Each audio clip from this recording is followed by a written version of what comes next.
I was only 11 years old, so it was really different for me. In my hometown, we're really big on talent shows and doing different things that kind of get you in the mix and get you in the eye of the people. So I did a talent show that was an all-female show, and I met Dallas Austin and Kevin Wells, and that pretty much changed my life. They later took me to Clive Davis, and that's where I've been for the last 15 years. He saw me perform, and he really enjoyed the fact that I was a young girl that had a lot of energy and was excited about singing, and I was singing a Whitney Houston song, Greatest Love of All. And being 11 years old singing that type of song, I think it made him wonder, was there a story behind all of the things that had taken place that particular night? And to meet me and find out all the different things I had experienced and what my life was like, and the fact that I had a church background. I had a very religious family that taught me a lot about God, and that was where I started to sing and explore my voice, my vocal ability. And we just formed a friendship that has lasted for almost 16 years now. You know, the great thing is that I didn't focus on it a lot. I was 11 years old, so I was very, very, very comfortable with just singing and just being a part of the music business. I didn't think a lot about the politics of it. You know, sometimes you start thinking about those things too much. So it was a great time for me because I didn't think about anything. People are looking for something from me, and that's good music. You know, I try not to think about how I look or what my hair looks like and different things of that nature. So it takes the nerves away when the people are having fun and they're participating. The only time I still get nervous is at award shows.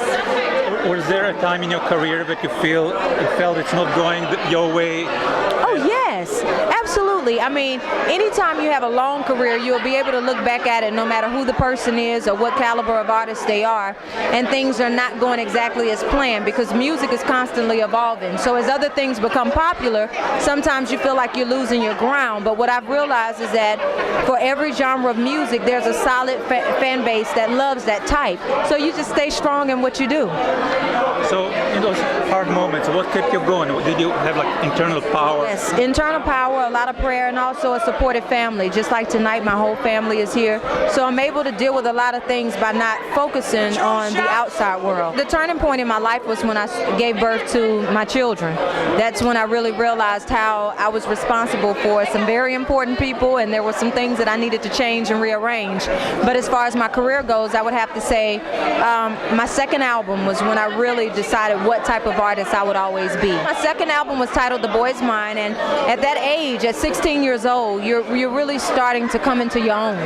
And I started working with different producers and exploring different types of music, singing some pop records, some big ballads, and also doing the hip-hop records and singing over hip-hop beats the way I had before. So that was when I was no longer afraid to spread my wings and really try some different things. I would say to them to always have something that they can believe in, and that should always be yourself.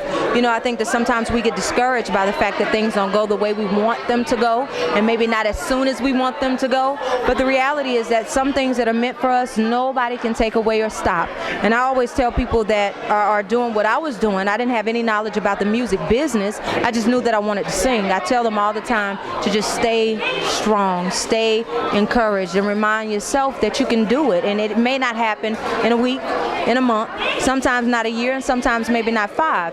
But if it's really for you, it will take place. And I would always say to practice. You know, I remember being extremely young, but always going back in my head and singing different songs and pushing myself vocally. And that helped me in the long run, because now I'm not afraid. When I sing with other artists, I'm not afraid. I'm not scared, because I know what it is that I want to do, and I believe that I can do it. What's up, y'all? This is Monica, and to everybody that's exploring their talent, let me just say this. You are able to achieve if you just believe. You got to remember that you can do anything that you feel in your heart and that you believe in your mind. Just keep pushing, never look back. It worked for me, and you're checking out ExploreTalent.com.